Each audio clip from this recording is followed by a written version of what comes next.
Welcome players to this edition of QuickTime Events, where we talk about the latest in gaming as quickly as possible. I swear, it feels like I haven't done a video since last year, but a lot has happened since then. Activision Blizzard fired their CFO this past weekend for undisclosed cause. Spencer Newman is headed over to Netflix in the same role. Some are pointing to declines in active users and share prices falling 26% last year.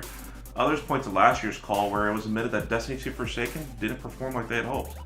Don't feel too bad. He got a payout of over $9 million, and his career shows he will continue to do well. No matter the reason, Activision will now have to purchase a CFO loot box and hope for a better role this time around. Anonymous said 19,000 from 19,000 agents. Thank you for the $1 million in 1 year. It's $1 million in 1 year, dude. For some feel-good news, streamer Benjamin DrLupo recently hosted a 24-hour Fortnite event, raising $611,000 and bringing his year total to $1.3 million raised for St. Jude's Children's Research Hospital. Donations came in from over 85 countries around the world. An event earlier in July 2018 saw him raise $659,000. DrLupo believes strongly in his work and is grateful to continue to be a part of this legacy and taking his passion and turning it into something beneficial for families that are in need. For more information and ways to donate, check out stjude.org and follow DrLupo for more opportunities. Fallout 76 still keeps stumbling out of Bethesda's vault, as players were unable to launch nukes with the silo codes they received. Some even reported that the codes were duplicates from the week prior. Bethesda did acknowledge the issue fairly quickly, which hopefully means by the time this video comes out, there will have been a hotfix. And more Bethesda-related news, if you were caught cheating in Fallout 76, there's a way back. You just simply have to write an essay explaining why cheating is bad. This was confirmed after YouTuber Bowsette contacted players that were banned and received the email from the publisher.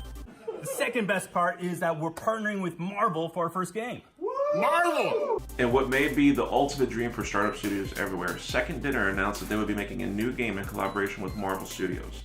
Comprised of former Blizzard employees, I can't wait to see what they've got cooking in the lab. Is Walter White While there's cooking? only the announcement video to go off of, I imagine whatever they showed to Marvel had to be amazing enough for the media giant to go on with Second Dinner. I'm excited to see future trailers and concepts for the untitled game, and I can't wait to play it. Maybe an E3 reveal? Slightly Mad Studio CEO Ian Bell joined Twitter this week to specifically announce that they are developing their own standalone console to compete with the big three. Currently called the Madbox, it's purported to have 4K support, VR at 60 frames per second, and will be available around 2022. Now by then, we'll have had new consoles from Sony and Microsoft and most likely Nintendo, and Nvidia and AMD are going to also have 16K or something for the cards of that generation. But I don't want to sound jaded. I do think it's about time we had someone to push Sony and Microsoft specifically to give the absolute best to gamers at a reasonable price. It's possible the Madbox isn't intended for Western audiences, as Bell later stated that it would be a worldwide console that would be available in areas that are not particularly open to vendors at the moment. See China. Also, y'all know what it is, man. Your boy, Soulja Boy, tell him. Soulja Boy thought he told him, but it looks like we all spoke up louder. The short-lived, questionable at best, rebranded emulation console is no more.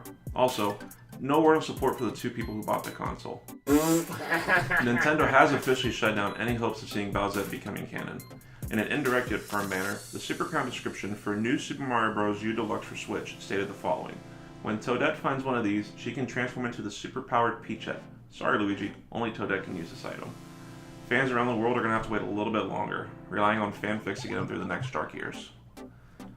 Ever wanted to be a NASCAR driver? Have you found yourself being rejected every time you applied to be one? Do you get excited at making a left turn? Well, now there's hope. Sort of. There's a new esport on the horizon, and for fans of racing games, this might be the one to stick. The NASCAR Heat Pro League is picking up speed. Come on, seriously, dad jokes is all I have left.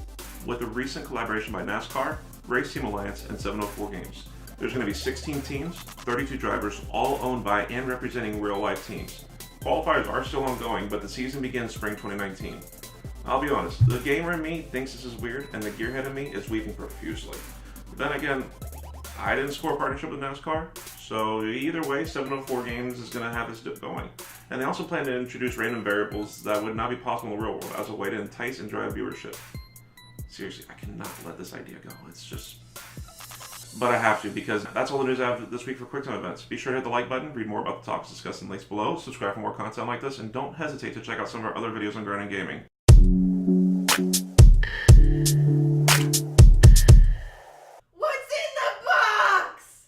It's a head. Gordon Gaming.